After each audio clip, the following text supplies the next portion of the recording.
खत्म होगा। हाँ ये कोरोना को अगर तुम्हें खत्म कराना है हाँ। तो इसका सिर्फ एक ही उपाय है, क्या? पूरे भारत से एकदम विदा हो जाएंगे कोरोना किस बाबू। तरह से होंगे तो बता पूरे दो। भारत में एक साथ चुनाव कराया जाए। अच्छा। देखिए बंगाल में चुनाव हो रहा है, हाँ। कोरोना की हिम्मत नहीं है कि वो भूल कर भी कदम रख दे। ये बात सही जहाँ है। पे आंदोलन कर रहा है किसान दिल्ली बॉर्डर पे, दिल्ली में कोरोना बाबू घूम रहा है लेकिन आंदोलन में नहीं जा सकते क्योंकि उनकी भी कुछ सीमा है, ऐसी जगह पर नहीं जाते। किसकी सीमा है? मध्य प्रदेश में अब जैसे संडे के दिन लॉकडाउन लगा है हाँ। तो इस दिन कोरोना आ सकते हैं क्योंकि सभी पता है कि सरकारी कामकाज बंद रहते हैं। हाँ।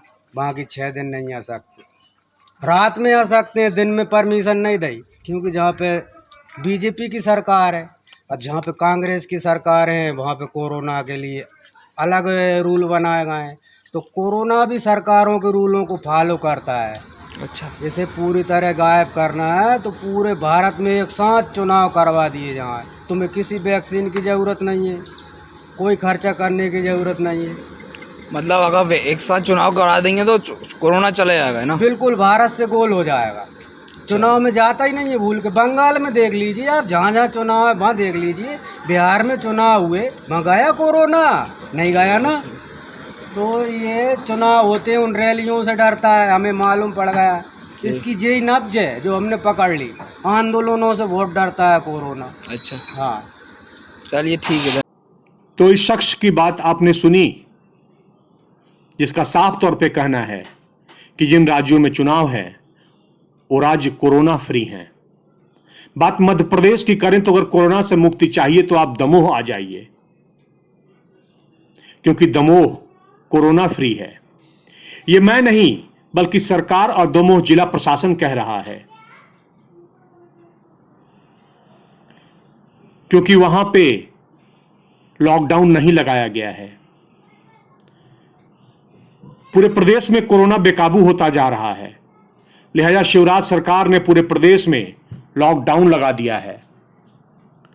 कई जिलों में लॉकडाउन की अवधि को बढ़ा दिया गया है। मास्क लगाने, सोशल डिस्टेंसिंग का पालन करने की बार बार अपील की जा रही है। पुलिस प्रशासन सख्ती कर रही है। जो लोग कोरोना गाइडलाइन का पालन नहीं कर रहे हैं उन पर कार्रवाई की जा रही है। लेकिन दमोह जिले में लॉकडाउन इसलिए नहीं लगाया गया क्योंकि साहब वहां उपचुनाव है। सरकार को बढ़ते कोरोना संक्रमण की रोकथाम से ज्यादा विधानसभा इलेक्शन जरूरी है। शनिवार को पूरा प्रदेश लॉक रहा लेकिन उपचुनाव के चलते दमोह पूरी तरह ओपन रहा। सुबह से ही बाजार में लोगों की भीड़ उमड़ी, ताबड़तोड़ चुनावी रैलियां की जा रही हैं। ऐसा लग रहा है जैसे यहां कोरोना है ही नहीं। प्रत्याशी समर्थकों की भीड़ के साथ ग्रामीण इलाकों में वोट मांगने पहुंच रहे हैं।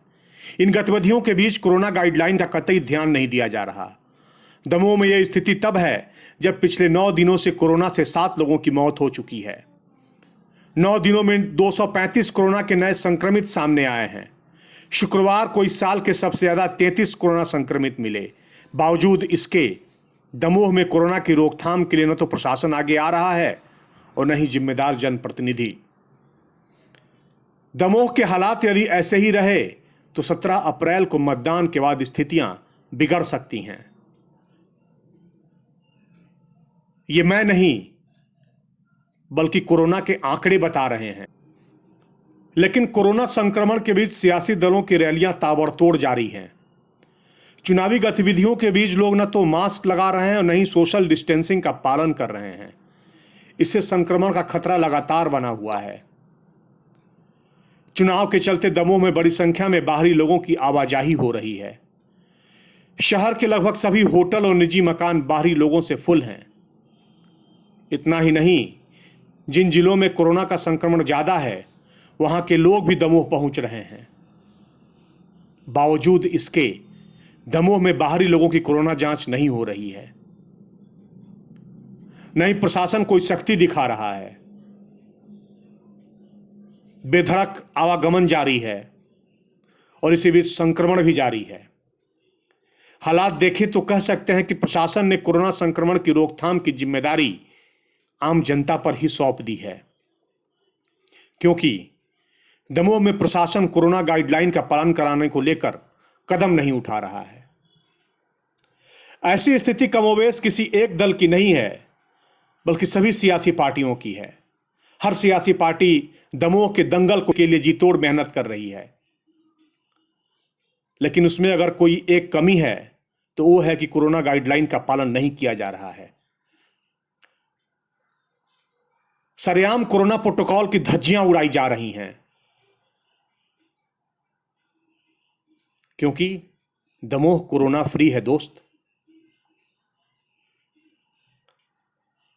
ऐसे में साहब यह कहा जा सकता है कि दमोह में इन्फेक्शन नहीं, इलेक्शन है। ये तस्वीरें, ये वीडियो यही कहानी बयां कर रहे हैं, लेकिन देखना यह है कि 17 अप्रैल को जब मतदान होगा उसके बाद दमोह कोरोना फ्री रहता है, दमोह कोरोना मुक्त रहता है, या फिर मध्य प्रदेश का नया हॉटस्पॉट बनता है। क्योंकि जिस तरह से रैलियों में न सोशल डिस्टेंसिंग का पालन किया जा रहा है, न ही मास्क लगाए जा रहे हैं, कोरोना प्रोटोकॉल की जमकर धज्जियां उड़ाई जा रही हैं, उससे तो यही कहानी बन रही है कि जब चुनाव खत्म होंगे तो प्रदेश में सबसे अधिक आंकड़े दमोह जिले से आएंगे। क्योंकि सरकार ने भले ही दमोह को कोरोना फ्री कर दिया हो, लेकिन कोरोना दमोह को कोरोना फ्री नहीं होने देगा। यह बड़ा सवाल है। इसकी बानगी हैं। अगर यकीन ना हो तो स्क्रीन पे ध्यान से देखिए। आरोप प्रत्यारोप, दावे वादे के बीच कोरोना को लोग भूल चुके हैं, और याद है तो सिर्फ दमोह के दंगल को जीतना। लेकिन यह स्थिति बेकाबू हो जाएगी तो कोई कुछ नहीं कर पाएगा। इसलिए आप भी ये तस्वीरें देखिए और दमोह के कोरोना फ्री होने का जश्न मनाइए, क्योंकि सरकार ने दमोह को कोरोना फ्री घोषित कर दिया है। वहां लॉकडाउन नहीं लगेगा, वहां सारी चुनावी गतिविधियां संचालित होती रहेंगी, क्योंकि दमोह मर्दों के कफन भी छीन लिए 5,000 रुपए दे देते हैं। देखिए, ये शिवराज जी की झूठी बातें, उनका तो खाना हजम नहीं होता अगर वो झूठ ना बोले। भारतीय जनता पार्टी को खून पसीने से सींचने वाला ये मंच है। जयंत मलैया जी बैठे 41 साल से भाजपा कार्यकर्ता, दाएं हाथ बाएं हाथ, और दमोह में तो भाजपा के दिल रहे। मैं आज आपको वचन देता हूं, उनका मान, उनका सम्मान और उनका स्थान कभी जाने नहीं दिया जाएगा। हर एक का उपयोग, वरिष्ठों का सम्मान है, और कई भावनात्मक रूप से उन्होंने अपनी बात कही थी। हमारी बुद्धि सचमुच में बात आ गई। बाकी सिद्धार्थ को भी आज नगर का इंचार्ज बनाया है। सब कार्यकर्ता काम करेंगे, जी जान से काम करेंगे। ये कांग्रेस थोड़ी है कि टिकट बढ़ जाए। और ये भारतीय जनता पार्टी के कार्यकर्ता है, जान भले चले जाए लेकिन विचार नहीं जाने देंगे, पार्टी से दांव बाएं नहीं होंगे। ये मेहनत ईमानदार से कार्य के काम करने वाली फौज है।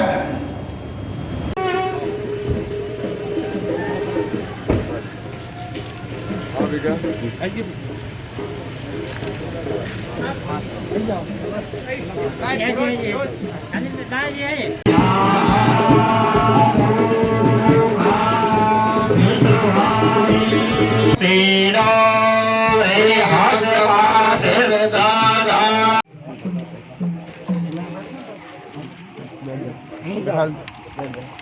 कि चुनाव जिताओ जी वहाँ की जीत हम लोगों के लिए महत्वपूर्ण है नातेदार रिश्तेदार दोस्त जो भी है लग जाओ कोई निमंत्रण देवे तुम्हें पीले चावल देवे कोई नहीं आ रहा हो सब लगे हैं हाँ चल सब काम करो और पटाखे हो गया सब लोग लगो कांग्रेस पार्टी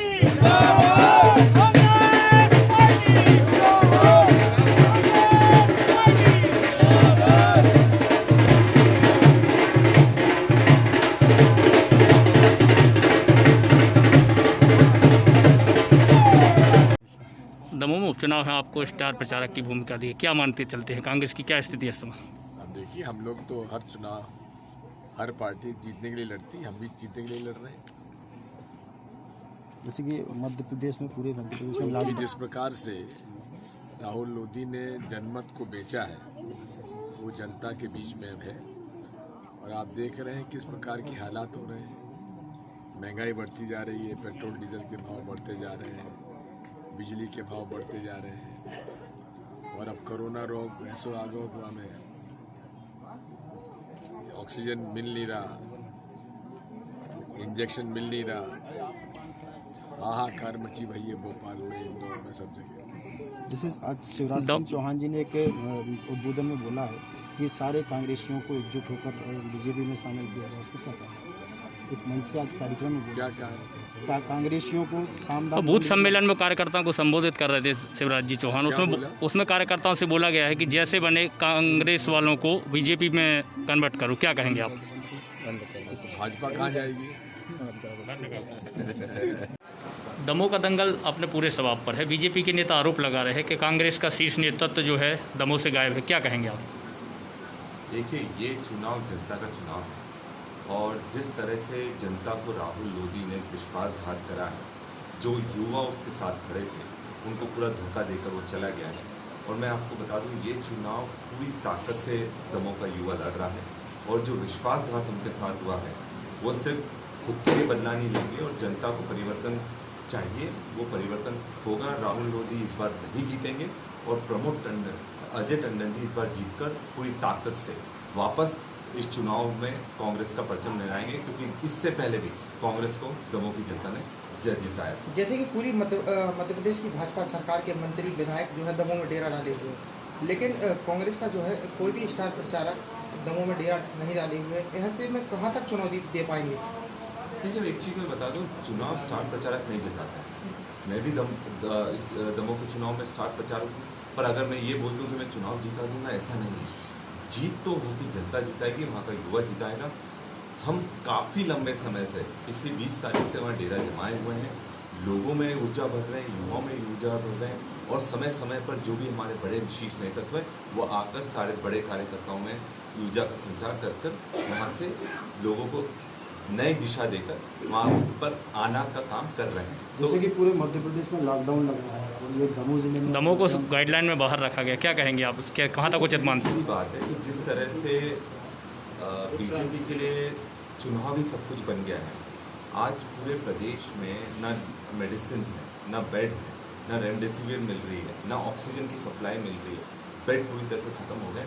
ये उनकी प्राथमिकता में कभी था ही नहीं। उनकी प्राथमिकता में शुरू से सरकार बना रहा है, चाहे वो कोरोना के समय में बहाना लेकर करना है, और आज के समय जब सबसे ज़्यादा ज़रूरत है तब भी वो लॉकडाउन नहीं लगा रहे हैं, क्योंकि उनके नेताओं को प्रचार प्रसार में ज़्यादा रुचि है। लोगों की जान से खिलवाड़ करने में उनको मज़ा आता है और कहीं ना कहीं इसी चीज़ को, जिस तरह से उन्होंने लॉकडाउन दमोह में नहीं लगाया, ये सब चीज़ें उस चीज़ को प्रमाणित करती है। क्या कांग्रेस ये मानती है कि दमोह लॉकडाउन लगाया जाना चाहिए? देखिए, मैं बिल्कुल मानते हैं, अगर ये दमोह में इनको लॉकडाउन जनता के लिए जो बेहतर है वो करना चाहिए। और दमोह में अगर ये आंकड़े नहीं छुपाते, मैं बता रहा हूँ वहाँ पर इतना ज़्यादा कोरोना इतने बड़े स्तर पर फैल रहा है कि मृत्यु के भी आंकड़े छुपाए जा रहे हैं, जिनको कोरोना हो रहा है उनके भी आंकड़े छुपाए जा रहे हैं। तो जो वास्तविक स्थिति है वो सबके सामने लाना चाहिए। छुपाकर चीज़ों से कुछ नहीं मिलेगा। और मैं आपको बता रहा हूँ ये क्या करेंगे, 17 तारीख बाद वहाँ कंप्लीट लॉकडाउन कर देंगे, 1 हफ्ते 2 हफ्ते के लिए। तो ये इस तरह से चुनाव नहीं लड़ा जाता है। चुनाव लड़ना दूसरी प्राथमिकता होना चाहिए, लोगों की जान सबसे पहली प्राथमिकता।